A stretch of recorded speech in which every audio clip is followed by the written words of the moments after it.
How was work today, working from home?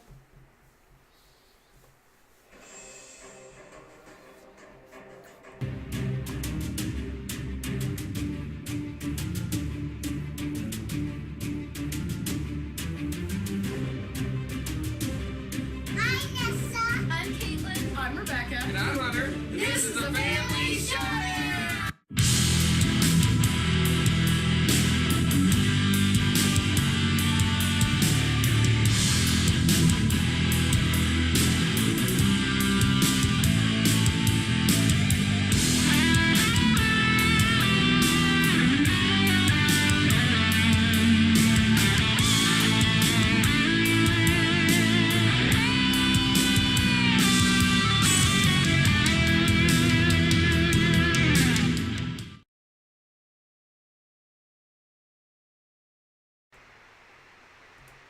Hello!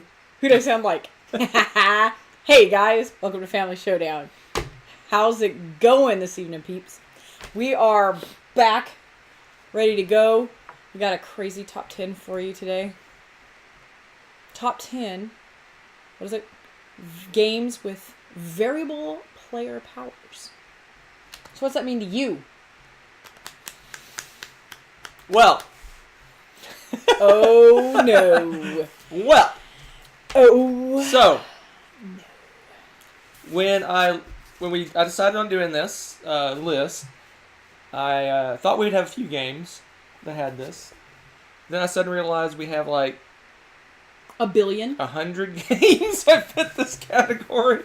So I immediately started narrowing it down in arbitrary ways.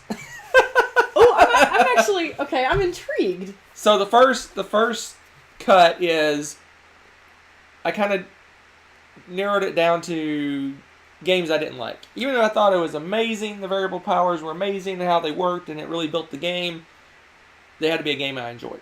So that was the first cut. Second cut, I decided to pull out asymmetrical games. Hold up.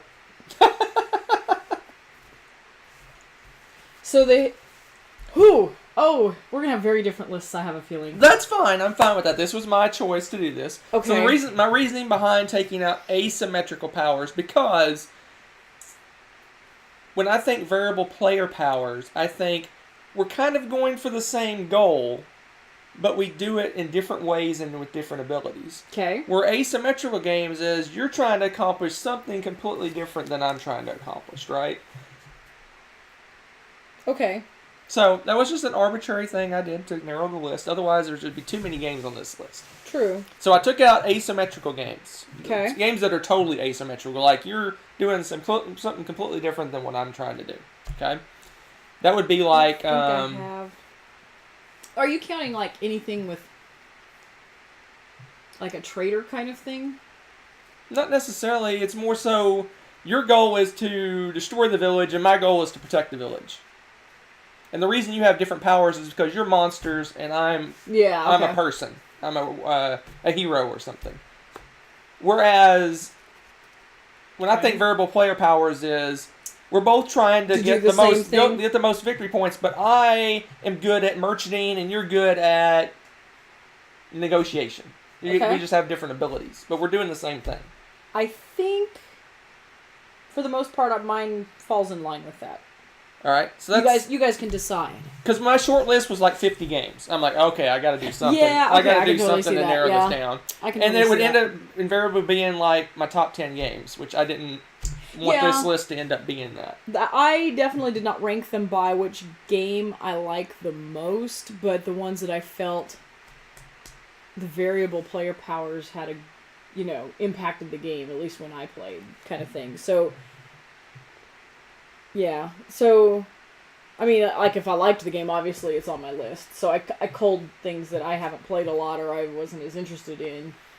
But, yeah, like, so I tried to stick with the player powers thing. And I narrowed it With a even variety. further than that. Wait, what? I narrowed it even further than that. You are killing me. Okay, So, so... I made it where the variability wasn't like I was building a tableau or something.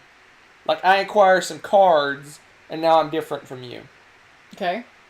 that could be considered like A variable player power. I get Yeah. some cars and it gives me some special abilities Yeah. that you don't have. Okay. I eliminated those. Okay.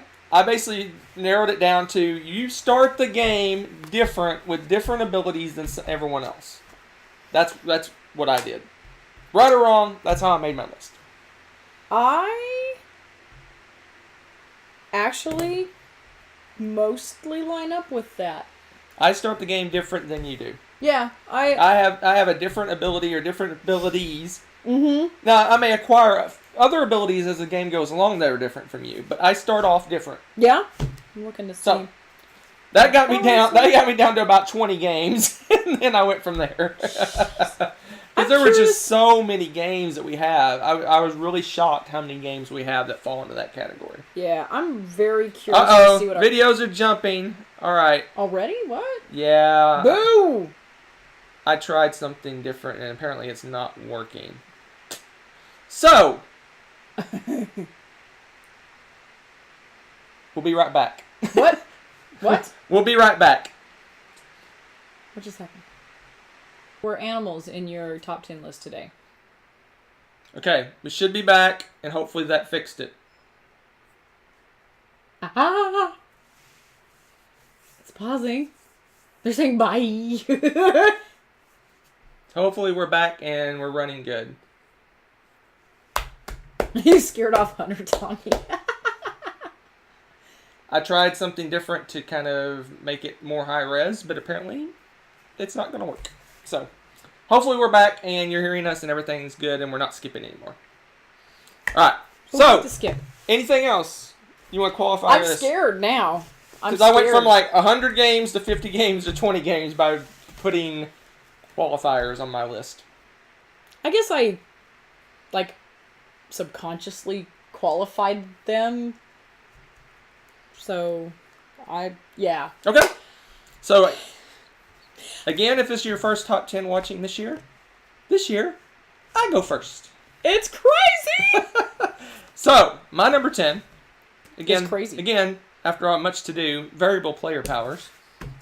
Somewhere on here it says variable player powers. Does it? Lies. It's on here somewhere. It's right here. Variable player powers. Alright. So, my number 10 is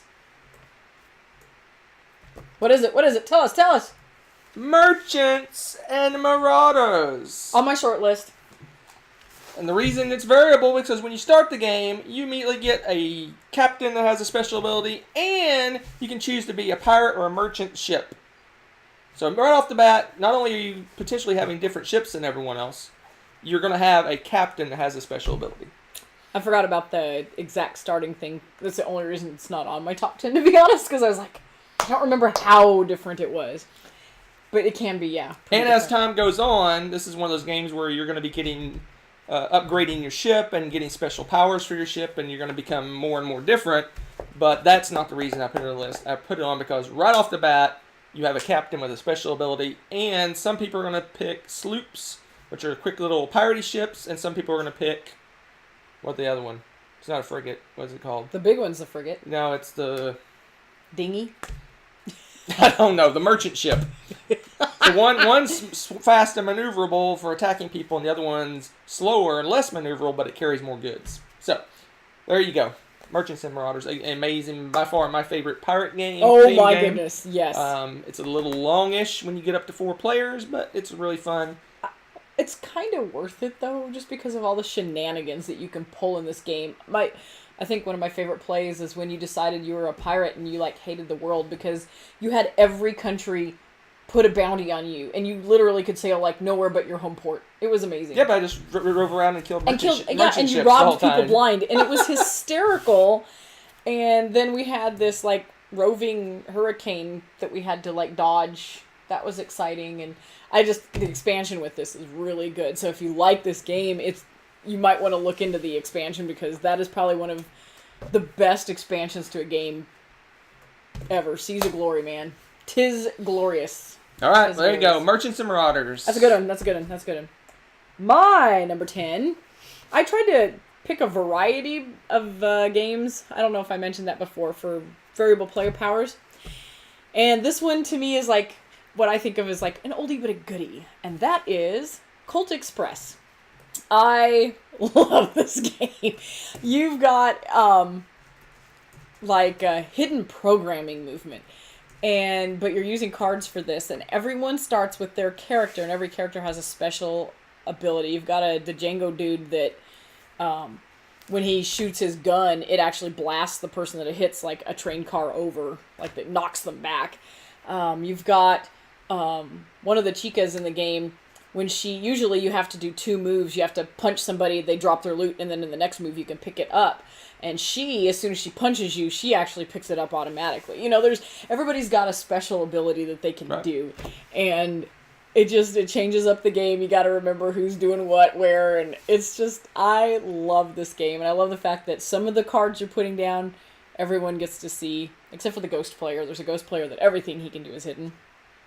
And then you've got some cards that are hidden, so you don't have any idea what they're doing. And it's just shenanigans, fun, chaos, lots of whiffs, sometimes accidental hits.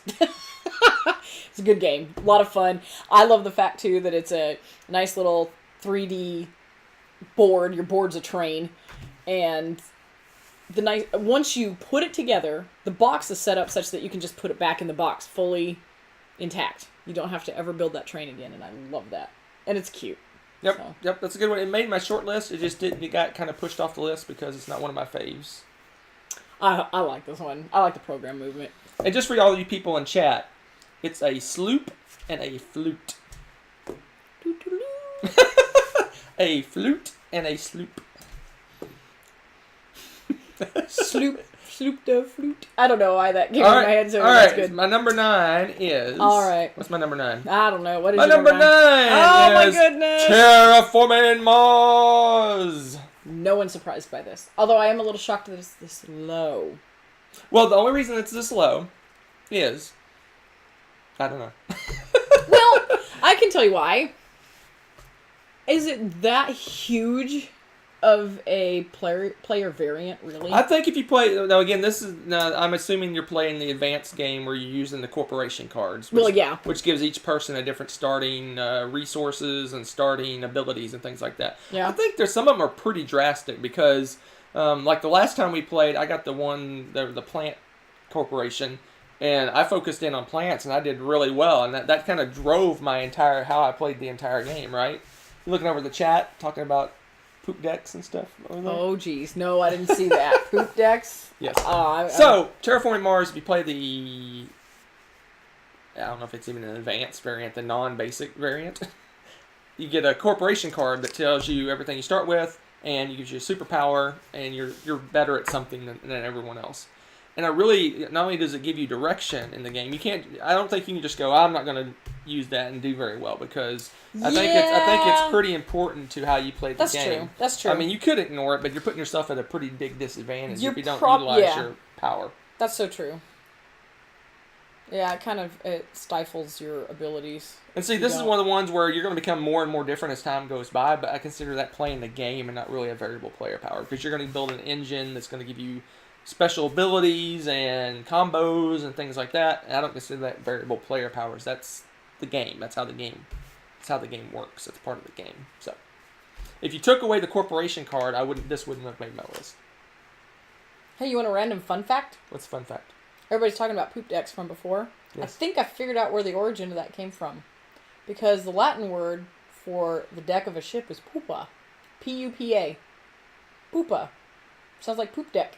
And it means deck of a ship. The more you know. I think our show just came more highbrow and lowbrow at the same time. I know, isn't that amazing? Never thought that was possible. What a combo! Woo! All right. But yes, Terraforming Mars. You're right. I had that on my short list because I didn't think through. But like you said, because of the way you have to kind of gear your actions around right. I mean, that. if it was just if you could ignore it and win easily, I'd say okay. But you're right. I eliminated several games where the starting power you get is so minor it doesn't affect the game. Yep. Or your starting power is just you get 3 of these resources and I get 3 of a different resource. Yeah. Those immediately were eliminated. It needs to be powerful enough to steer the game in some way. Yep. All right. What's your number 9? My number 9 is a load of BS. BS as in Battlestar Galactica. Yeah. This game, everybody's got a character, and your character has an ability that is essential for the survival of the ship. And this is also a hidden trader game, so you could say that they kind of is an asymmetrical game, because you do know from the start that you are a Cylon. But typically, at least at first, you're going to at least pretend you have the same goals as everyone else, or you're going to have a really rough game. But overall, except for with the Cylons aside, everybody's got a special ability. And even the Cylons, until you're revealed, you have a character and you have abilities. You're going through and you have different things. You've got your mechanic guy that fixes broken things and this and that, and leadership and pilots. So it's... your goal is to keep the ship alive and surviving through all of the onslaughts from without and within, of course, once the traitor's revealed, and get to the end, which can get a bit tricky, depending on who ends up being a Cylon and how much people believe you and things like that. I mean, it's a traitor game, so you know how that goes. But I really enjoyed this game, and I think that the variation in the characters is enough that it, the game's going to feel different depending on who you're playing. I think it's pretty awesome. So... there you go. But you're all going for the same goal, like you said, so I kind of followed your line of thought. Yeah, this one got eliminated on my last cut when I took the asymmetrical stuff out.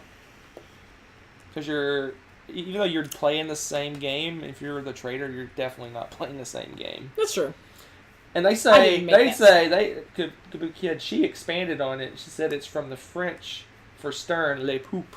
There you are. There you are. Oui, oui. All right. Poopus. Anything else to say about that? So this was on my medium list. So I had a long list, a medium list, and a short list. This is craziness. I totally feel like such a slacker. All right. Yeah, it's an awesome game, and I didn't count your asymmetrical play stuffs. So. All right. My number 8. So there you go. My number 8. What is your number 8? Time for my number 8. What is it? My number 8. Oh, I knew this was going to show up on your list because you love this game so much. Is Clans of Caledonia. No one's surprised. So this one, Poopus. you get a starting clan and a starting... I think I said poopa. Starting clan and a starting resources combo. So the starting resources, not that deal, but your clan... is very cool. Is very powerful, and it really drives what you do in the game. Yes, it does. I mean, if you ignore your clan power, you are going to lose this game. So, yeah, I don't think you could. The clan powers in Clans of Caledonia are extremely powerful. Like the one, last time we played, I was the whiskey brewer guy. And man, I was cranking out that stuff and selling it like it was candy, and I made so much money off of that. I was like overflowing with cash because...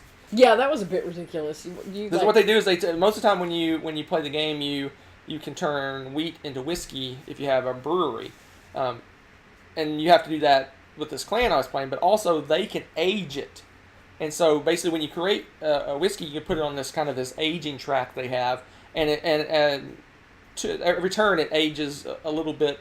It gets a little bit more valuable. If you let it age to the end, it's worth like 5 times what you would get selling it normally. And so that's a bit crazy. It pulls that resource out of your use early on, but if you wait and wait to sell it, you let it age, you're going to make a ton of money. And I made just crazy money doing that. Yeah, you were rich. So, but that's just one example, and every character has something made. Like there's one that's milk is their thing, and they can do something with milk. I can't remember what it was, but they're the Milk Clan, and they can do something cool with milk. Clan. Ugh. So every clan has a really powerful power that you really almost have to use in some way to be able to succeed in the game. So very cool. Very cool. That's my number 8. Cool. Clans of Caledonia. Excellente. So we're on to my number 8. Yes. My number 8. I wouldn't be surprised if I saw this on yours, probably. And that is Xayah. Poker face. What? I don't know what just happened. But anyway, yes, Xayah, Legends of a Drift System, whatever. I just put Xayah because I'm lazy and didn't want to type that entire lengthy title out. But This game's a sandbox game, but ultimately you're trying to get the most fame, aka victory points. Not necessarily going about it the same way. It's kind of in the same vein as Merchants and Marauders. And you're going to start out by choosing your ship. And your ship is going to have its own size and capabilities. And you can upgrade your ship and you can tweak it and add different things. You can go weapons heavy. You can do... And it's going to affect how you play with it. I mean, if you fill the thing chock full of weapons, it's going to be hard for you to become a merchant because you have no room to keep your stuff. So, you know, it's what you want to do with your ship is how... And upgrade your ship. It's going to be how you play it. So, there you are. Good choice. Very fun. Anything else to say? It's awesome. Play it. Play it. It's been a long day. All right. My number 7 is... Yes. The Voyages of Marco Polo. So this one was like neck and neck with Clans of Caledonia because I think it's along the same line on that starting power that you get is really powerful. Yep. Even more so in Marco Polo. I mean, I talked about Clans of Caledonia, your starting power. In Marco Polo, you get one and it's even more powerful. I mean, it completely drives how you play the game. Yep. I mean, it really, you look at your power and go, okay, here's my basic strategy for the game of how I'm going to do it because it really changes. Some of them, like one of the powers is you travel across the lands and you set up all these little trading posts, and you have one dude that you're doing this. And one of the powers is you get 2 dudes, and you can start from both ends of the map and work your way towards each other. One guy, this is a dice placement game. One guy, he can have whatever number he wants on his die. You can have all 6s, you can have 1s, you can have whatever you want. You don't even roll your dice. That's my guy you right there. don't even roll your dice, you just get y'all whatever know how numbers I you roll. want. That was amazing. Another guy, every time someone goes to the market to buy things, you get something too. Every time. Someone buys something in the market, you get something too. You know, when we played that last time, Megan cleaned house with that because everyone's always buying stuff. She's like, oh, one for you and one for me. Yeah. And she never had to do anything. The powers. Yeah. I mean, they're game-breaking powers that everyone has a game-breaking power. It worked. It was balanced. Yeah, it worked really well. It's really cool. I mean, like I said earlier, a lot of these starting powers are like fluff. You're like, yeah, who cares? These are like, wow, yeah, man. So yeah, when I first unboxed this and I was looking through, that's so broken. I'm like, how does that work? They get whatever number they want. I mean, it's crazy. And yet it still works, balances out. All right, my number 7, The Voyages of Marco Polo. All right, my number 7 is another one that's probably not on your list because of the whole like traitor thing. But that is Shadows over Camelot. Hey, IT, catch up. Sorry, I'm not used to you going first. It kind of still blows my mind. I mean, me going first. Yes, this one did not make my list because of the traitor. Yes. Yeah, but I didn't have that stipulation on my list, so essentially, for the most part, the majority of the people all have the exact same goal. But everyone, including the traitor, has some kind of special ability that they can do. Special power, and it helps drive the game, because if you have that knight playing that, you know, his ability is to help people trade cards around, then you want to utilize that ability to the best that you can, traitor or not. You know, and if you're able to draw an extra, or like ignore a calamity or something, you know, where you can say, I'm not going to draw this turn, or whatever power you have, you want to work as a team and do that for the benefit of the team. So you're all going for the same goal, but you all have a completely different way of doing it. So, really fun game. Gosh, we've had some really awesome plays of this, just at conventions and with random people. I think we've told you about you guys have seen the marathon one, but if you've watched the Dice Tower Marathon from last year, we had a really crazy play that was pretty awesome. But we had one that wasn't recorded or anything, and it was just people walked up to us randomly. I think it was at Dice Tower Con, wasn't it? Was it Dice Tower Con? I want to say it was. Maybe and so. It was like, hey, we're 2 years ago playing this game, and we went and played and had a ball. We didn't know who was playing at first, but got to know pretty well by the end of the full group of 7, I think. Yeah, it was a full group, and it was However many it hilarious. is. That game was hilarious. It ended up just by chance that there was no traitor in that. Yep. But we thought there was. All of us thought there was. So we were We always think suspicious there's a traitor. the whole game, though. Everyone is just scratching their head going, who's actually the traitor? No one revealed. It was it was really fun. It was Yeah, really about awesome 3/4 away, we're like, man, the traitor is playing really bad. He really should do something. And everyone kept just kind of giving the side eye to everyone still. It was pretty awesome. Yep, this made my medium list. It got the It's cut fun. when the Super asymmetrical fun. power thing, Yep. the asymmetrical goals went, whatever. You know what I mean. It got cut. But yeah, no, this one is another one that has starting power that is very powerful. I mean, everyone is very different. Like, King Arthur can trade a card. You can just trade a card. Yep. Another person can look. I think they can look at the top cards of the deck or some weirdness and pick which one they want. They're really powerful. All right. Anything else? Poopus. Sorry. Poop deck. That's going to be the word of the night. My number 6 is not poop deck. It is. My number 6 is Skithy. Oh! You did not just say that. Size. So, the reason why this one is higher is Why is this because one higher? it's a double whammy. Not only do you have a clan power that's very, very different than everyone else, which gives you a different starting stuff. Some different starting stuff. Yeah. And the clan powers are very powerful and, very different from each other. That's true. I didn't. Then you also have a player board That's true. that is randomized at the bottom. You have all the same abilities, but they use different resources and different combinations of resources, and they're in different orders and things like that than everyone else. So not only do you have a clan ability, you have a player board that is different than everyone else as well. On top of that, some point in the game, you can go to the center of the board where the factory is, and you get yet another unique ability that no one else has when you get the factory card. Ridiculous. So it's like 3 levels of craziness. You got faction ability, player board, and factory card.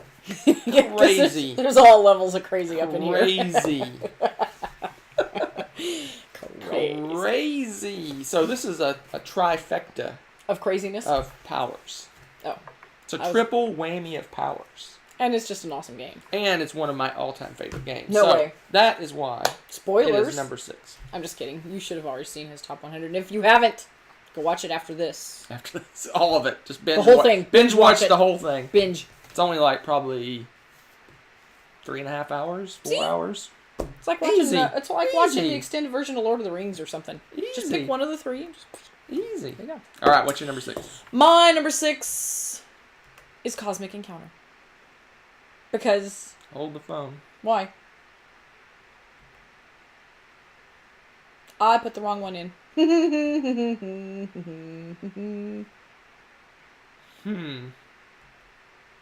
I put the wrong one in. Fire the IT guy. That'd be me. Just ignore me. All right, start talking about Cosmic Encounter, and I'll scramble.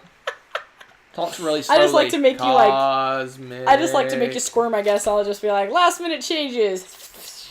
No, just kidding. So I typed stuff up for him at the last second. Anywho, Cosmic Encounter is about. Honestly, in some ways, this should almost be my number 1, just because if you're talking about variable player powers, this game is centered around that. You're going for victory and taking over the most places and everything, but your Boom, baby. race, look at you. Your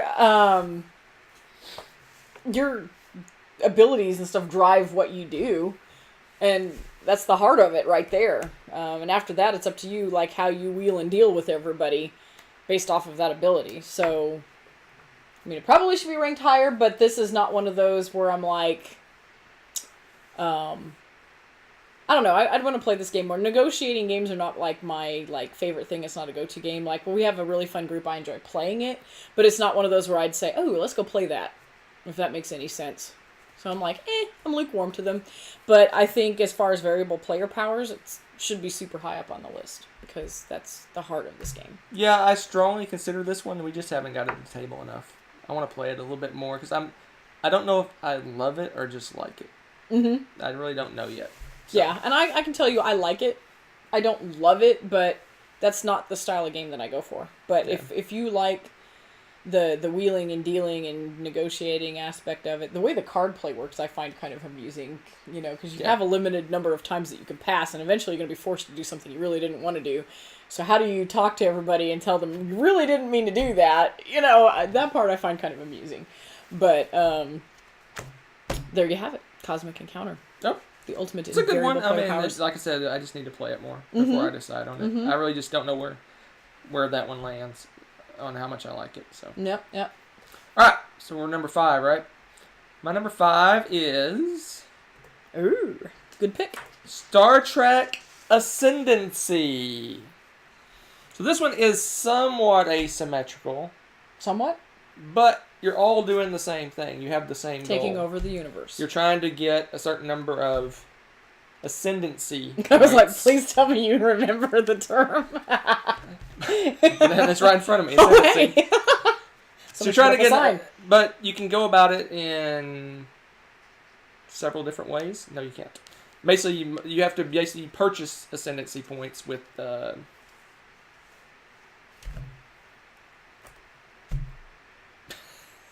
currency of some kind. What is it? Faction? Credits. No, it's not credits. It's the What are you going for here? what you buy them. You have to get like 5. Ascendancy? Yeah, you have to get 5. Ascendancy. 5 of something to buy an ascendancy token. Oh, the technology thingy? No, you don't even know. I don't Anyway, remember. you gotta get 5 of. Oh, I know what you're talking about now. Yeah, that stuff. That one thing, the Culture. Do 5 it. culture Thank you, points. culture. Culture points to buy the ascendancy obviously token. we're full And of culture. everyone, every character goes about getting them in different ways, but I wouldn't call it asymmetrical because one person's goal isn't to wipe everyone out, and another person's goal is to get culture, and another person's goal to get something else. You all get ascendancy, but you get it in different ways. The Ascendancy. like the Federation gets a lot of their culture points from exploration. Like the Klingons get a lot of their culture points from taking over planets, subjugating planets. The Ferengi get their culture points By mooching. through production. They turn in a ton of production, and that's how they get their points. So It's funny. everyone goes about it a little different. They have different powers, different abilities, different things they do. Yep. But in the end, they're all trying to get 5 ascendancy points through different means. Everyone has the Klingons have different every faction has two superpowers that they start with. Usually it's one positive and one negative. Like the Klingon can do crazy attacking, but they can't ever convert people through negotiation or something. Everyone has a different power.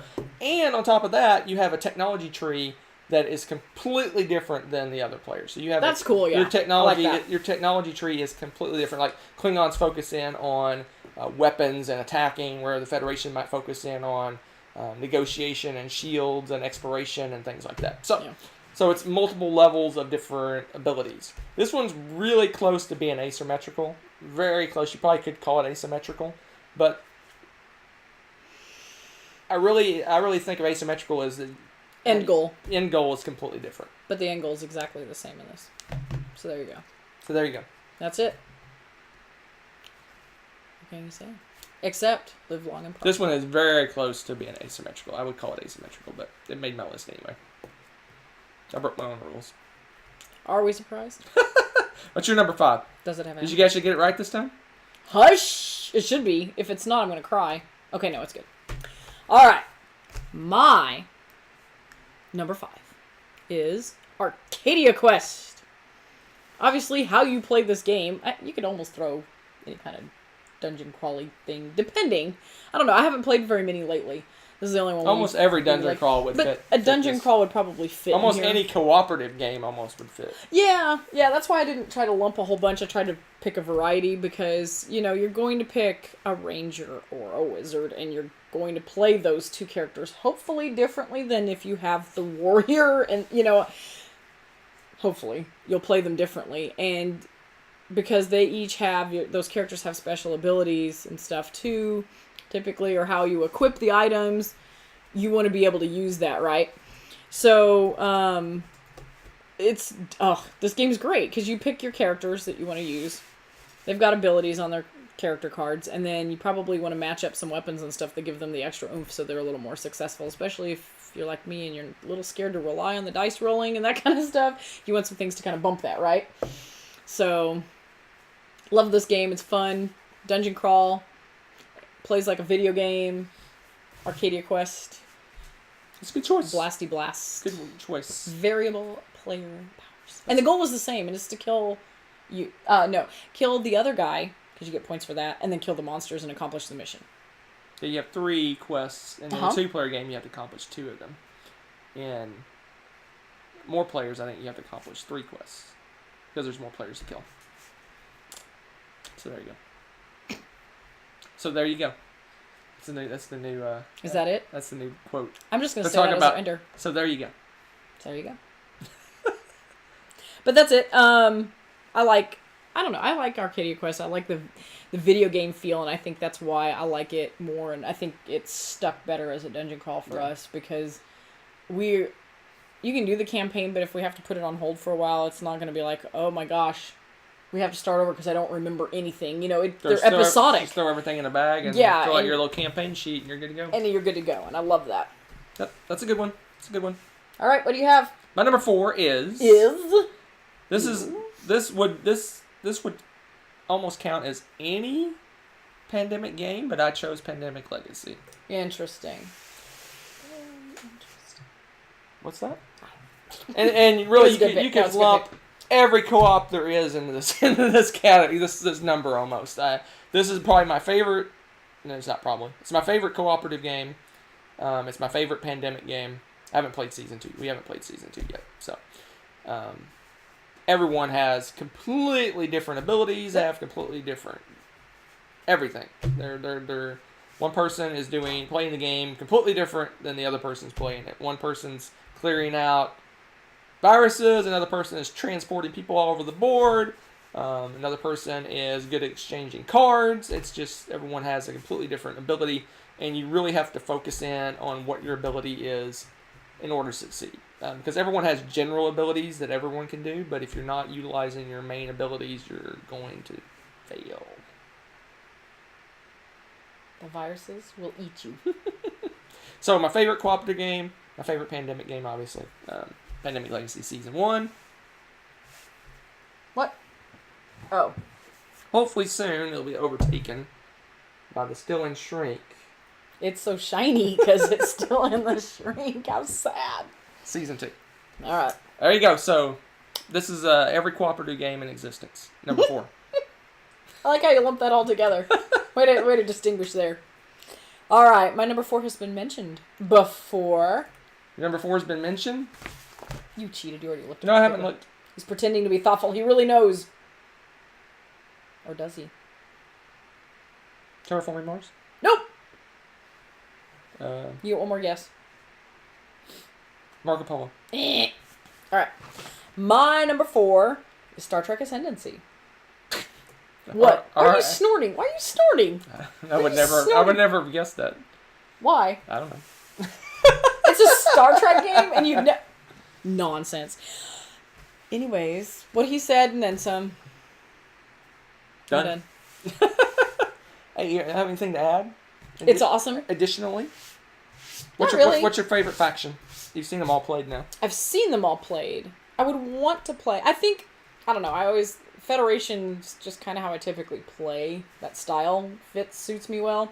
So I like the Federation. I think it clicks for me best. But I really enjoyed trying some of the other ones out. It's one of those that I don't mind playing any faction. I want to see how they all work against the Borg now. That's my new... I think the Question. Romulans will be the one I like best. That does not surprise me. I could see you liking those. So there you go. I'm going to say that all night now because they're making fun of it. All right, my number 3 Is... Hold on. Has already been mentioned. Arcadia Quest? You are right. Look at you. Woo! Arcadia Quest. Alright, I win! So, my favorite dungeon crawl. No way.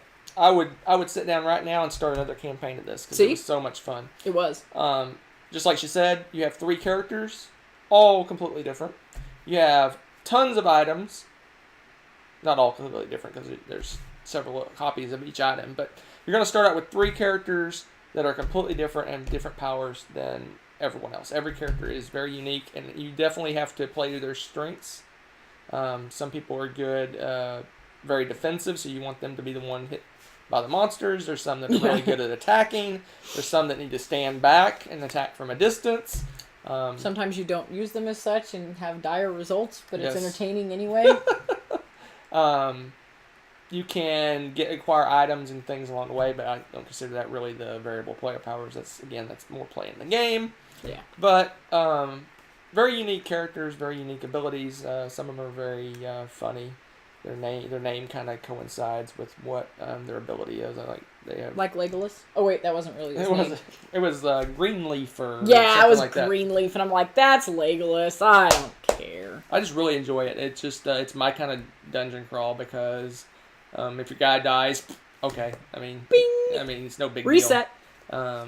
You're really it's more. It almost feels more like a video game. It feels like a race. You're racing the other players to accomplish your goals, and you're trying to strategize. What's the best way to maneuver my people? Do I send them all together to go accomplish a quest, or would it be more efficient to break them up? But then it's more difficult, but I'll finish quicker, right? So you got to kind of judge that. And do you go after the player? Do you go after them first, or do you head to the same place they're going to try to block them? It's just really interesting. It's very I just enjoy it. Whereas most dungeon crawls can be very serious, very structured, and this one's kind of a free for all. I like the free for all. It feels like the old battle arena video games where you just throw everyone in and you just kill each other and craziness happens. Valkyrie needs food badly. Sorry, I don't know why. I just had to throw that out there. I like that. That game's fun too. All right. Variable player So what's your powers. number 3? My number 3 has been mentioned before. Did I mention it in my re-mentions? Like I'd tell you that. Marco Polo. Yeah, dang it. Okay. The Voyages of Marco Polo! Hey, that's my stick. I know. That's why I did it. So, now that it sounds like a soccer match. Voyages of Marco Polo, one of the reasons I ranked it so high, yeah, it's not my favorite game. I like this game, though. But to me, the variable player powers that you start with drastically affect like he said, they feel like they're game breakers. Every single one of them, and you're like, this can't possibly balance out. I'm going to destroy you guys. But then the power you get is crazy too, and you're able to do it. It's just amazing to me that the way they balance that game. And you're going for the same things, but the ultimate goal is the same, but how you go about that's completely different. Because again, he's like you said, there's some characters that it behooves you to go all over the map. But I've had characters before where it's really good to just sit back, not travel as much, and just trade like a crazy person because of the way the goods are flowing and this How and that. exactly So, does a crazy person trade?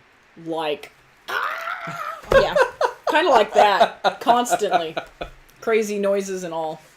So yeah, that's what it's like to play the Voyages of Marco Polo. I don't know if it's quite that energetic. Have you seen it when I get a bad roll? Yeah, I can get that energetic. Just saying it. Any further words? So there you go. So there you go. All right, my number 2 has been mentioned. What? Lots of crossover this time. I'm shocked that I am shocked that there's this much crossover. As many games we had to choose from. Did you say Zaya yet? No, but I'm about to. I'm batting 1,000. Zaya Legends of a Drift System. So, let me tell you. It's at the start of the game. You're picking your ship, and that ship has a superpower. Superpower. And they're all kind of crazy powerful. So if you upgrade your ship, your new ship has a superpower, but catch this. You keep your old power. Now you have 2 superpowers. And if you upgrade your ship again, you get another power. I need a finger. No. Oh. Now you have 3 put this down. Now you have 3 superpowers, and that's just crazy talk right there. And that doesn't even include how you, like she said, how you outfit your ship and things like that. But again, I consider that playing the game. But you're going to get a starting superpower. When you upgrade your ship, you'll get another one. You go up ship again, you get a third one, and each become progressively more powerful. Yeah, and it's so cool. So, 3 superpowers. Thus, it is number 3. Wait, that's my number 2. Zaya. Play it. It's amazing. Tis. Okay. Is it my turn? It is your turn. For my number 2? Yes. That may or may not have been mentioned before? Was it mentioned? Maybe. What do you think it is? Terraforming. Nope.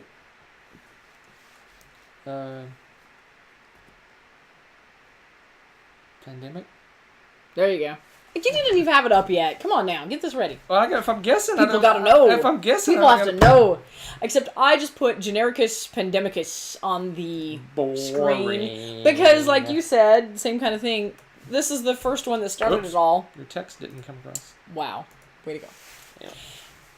This is like, again, the ultimate in different player powers. You're all working together to eradicate the viruses, and everybody has, you know, a special ability. You've got dispatchers and medics, and everybody's powers seem completely different, but they work together well if you can figure out how to do it efficiently before the viruses overtake the universe.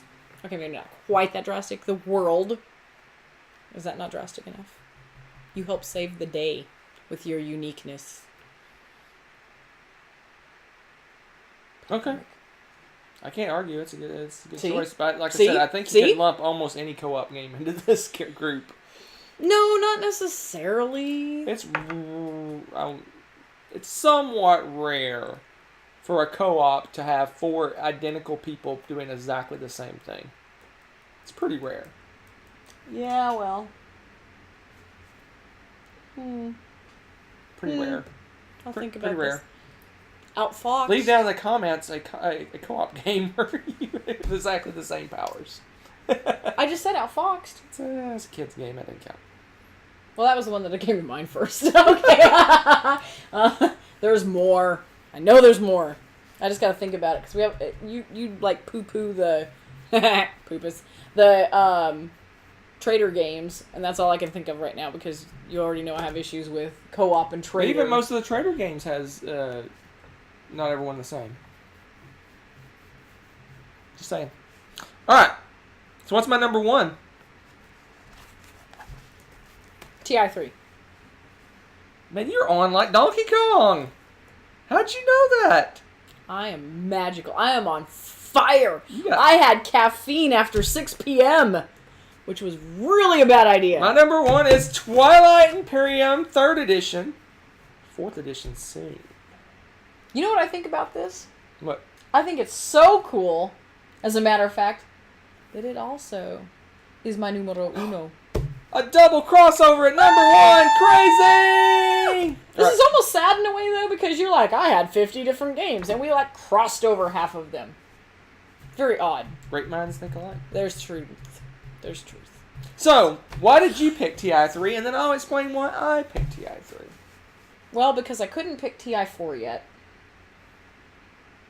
Oh, you wanted another reason, like a legitimate... Well, you have different races, and your game is, it's kind of, and honestly, it's like the Cosmic Encounter, but on this crazy scale, times 8 hours, plus you've got other things going on besides just the political aspect of it, right? You've got scientific stuff going on, and you're building up a whole empire, not really just going out and taking over things, which, yes, that is part of it. But the steps to do that in this game versus Cosmic is ridiculous.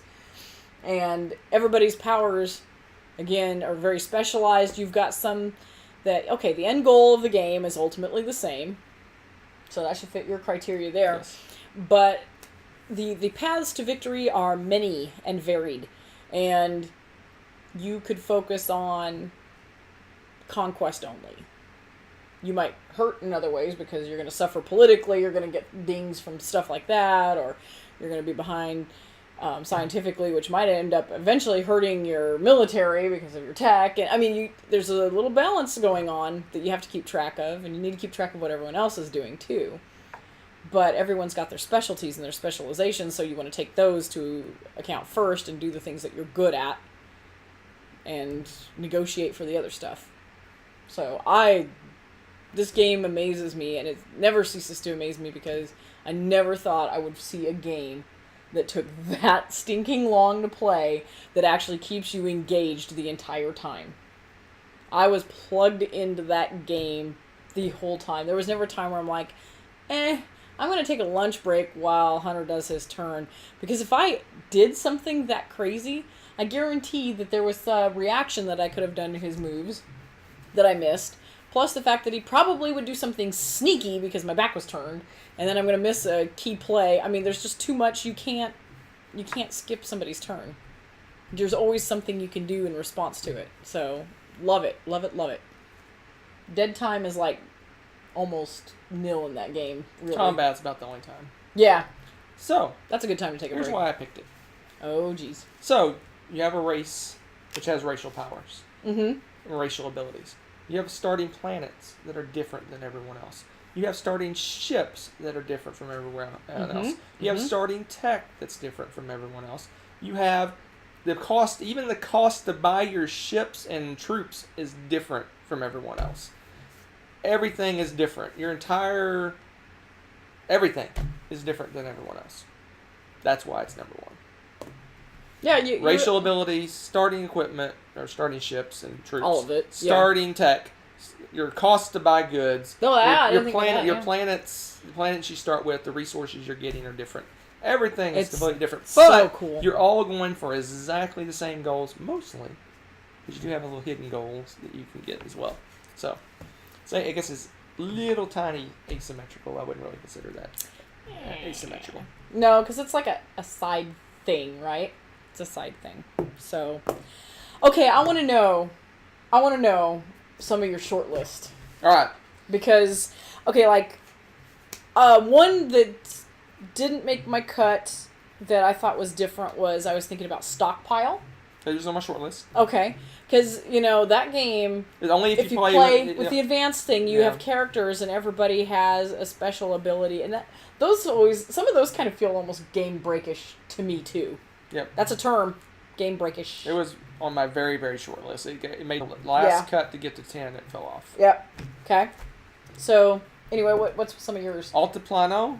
Okay. The starting stuff isn't that game breaking that you start with. It's just kind of really just starting resources. Oh, that's right. It is a little different. Okay. Okay. True. Let's see what else got marked off. Oracle of Delphi. You only get in a little ship. Your little ship's different. That's the only thing that's different about that one. Okay. Lorenzo Il Magnifico. The reason I took that off because we really don't play.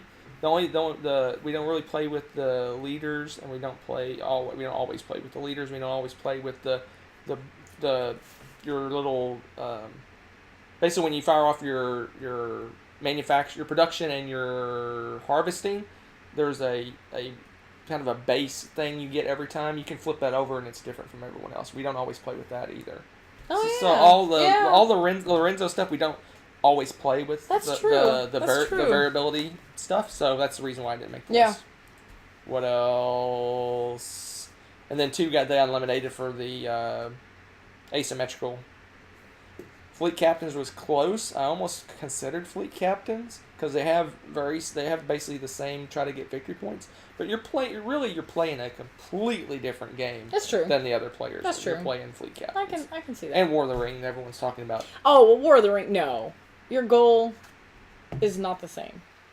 Another one that didn't make my list was Dice Masters.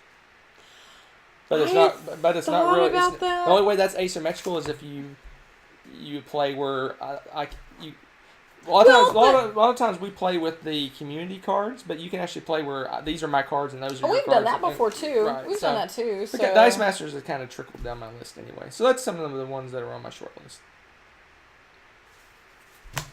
That's good stuff. Oh, Imperial Settlers.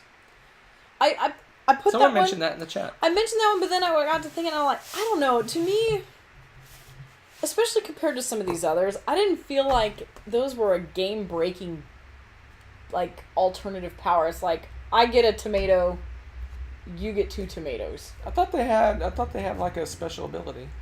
I don't know. I didn't. I'm pretty sure they have a special They ability. do, but it just seemed like insignificant enough to me. I don't feel like it changes the game a whole bunch, because you could kind of, like you were saying with Scythe, and one of the reasons, like, that's on my short list and stuff, and I changed it up, but you can't do that in Scythe. You can't ignore your starting ability, or Mars. Mars, yeah. Yeah. Scythe is... Scythe not so much, but Mars, that's what I was Yeah. thinking. It was Mars, terraforming Mars. If you ignore your starting ability, you probably just shot yourself in the foot. In Imperial Settlers, you could go and get a whole bunch of different buildings, build a completely different engine, and I don't know, maybe you guys who've played it more can say you're totally wrong, you suck at playing that, and that's entirely possible. I'm not going to deny that. But it just didn't feel like I had to stick with my ability as much or die. Yeah. I don't know. That's just my thought. It didn't feel like it. It just didn't. I don't know. It just didn't. It didn't strike me as a life-ending change in variable player power. Alright. I know things focus on it, but anywho. So what did you guys pick? Do you have any others that didn't make the list or we didn't mention that you think about as a variable player power kind of game? Whether it meets the asymmetrical or not, because I know that's part of our argument. I'm curious what you guys have and what you've changed, because I know I put some older games on there and you had some newer stuff. So I'd like to see what's up. You catching up? Yeah, I'm just looking to see if there's any... I saw something about group hug. I like that idea, group hug. I can't share like details about what's going on, but we had kind of a tragedy hit at our high school, so it's been kind of a crazy week. Yep. Yes. And so, yeah, it's been... No major questions. You guys are definitely a plus and highlight in our week, for sure. So, no questions yet? I would bang the dice game. Yeah. Yeah. King of Tokyo, definitely. Oh, especially if you do like the but power up thing. But you start off the same. That's true. You do start off kind of the same. It That's wouldn't true. have made my list. Okay, I can see that. I mean, you do have the power up deck, your little character deck that's different from everyone else. Yeah. You kind of start out the same though. Blood Rage. Blood Rage. Why not? You have different abilities, your clans or whatever. Do you start off with different abilities? Slightly. They're not... I wouldn't think of it as huge. Smash Up. I saw somebody put Smash Up. That was on my short list too. Yeah, that's a good one. Smash Up's awesome, and I love that game. That game's fun. Yeah, I didn't think about Blood Rage so much, but yeah, they have a little... I don't think that they had... I might lose my mind. Probably. I didn't think that you had a clan ability in Blood Rage. Now, you have the Mystics that you can play with that are... Maybe I'm thinking about the No, Mystics. the Mystics aren't even the same. Yeah, I don't... No, there's something, there's some slight... I think we need to play it again. Darn it! I hate it when that happens. We gotta play Blood Rage again, guys. Yeah, Research! It says Blood Rage clans start off the same. That's what I thought. Okay. It wouldn't have made my list. I thought they had something slightly different. Maybe I'm just thinking of all the critters we summon. Those are great. Imperial Assault. You become different as time goes by. That's true. Well, maybe that's what I'm thinking. Imperial over time. Assault would be one for the campaign mode. Yep. See, But- I haven't played Arkham Horror, so I wouldn't know about that. Oh! Betrayal on House of the Hill has variable players. Because each person's a character, and they have slightly different stats. The stats are different. I don't see that. That's not very variable to me. Yeah, I mean, it wasn't significant enough for me to put it on my list, but I was thinking, I mean, technically that counts. Yeah. It's crazy what counts in this category if you think about it. Yeah. So yeah, see, but the whole point's to build different powers, so it's more and more varied. Yep. Would Twilight Struggle count? Asymmetrical. Yeah, so I count the asymmetrical. Why not? I mean, it's variable. I mean, Yeah, really asymmetrical games are variable player powers. Yep. If you want to get technical, I just, like I said, I put that caveat on mine just to narrow my list. Yeah. Ooh, viticulture with the mamas and papas. That's so true. If you use that expansion, everybody starts off with an ability. That's just different starting resources. It's not a different ability. Mamas and papas are just resources. Yeah.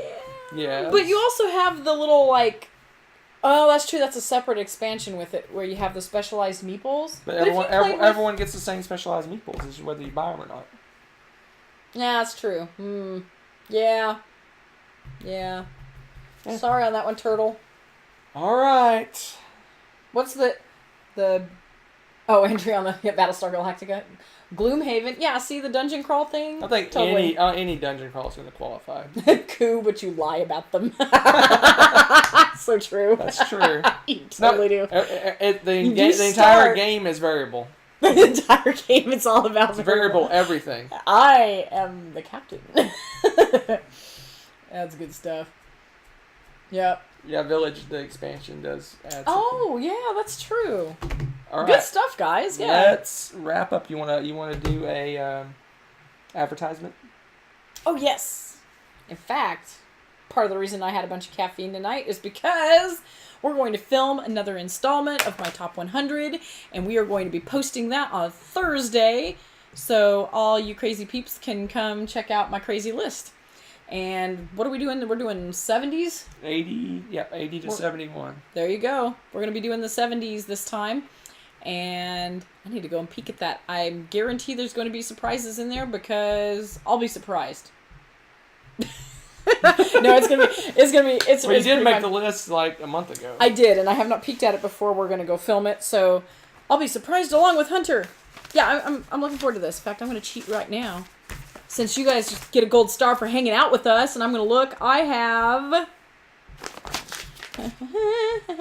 It looks like 4 new games on the list, and some things that have changed around, and 1 game on there that's been there on all 3 of my lists. What?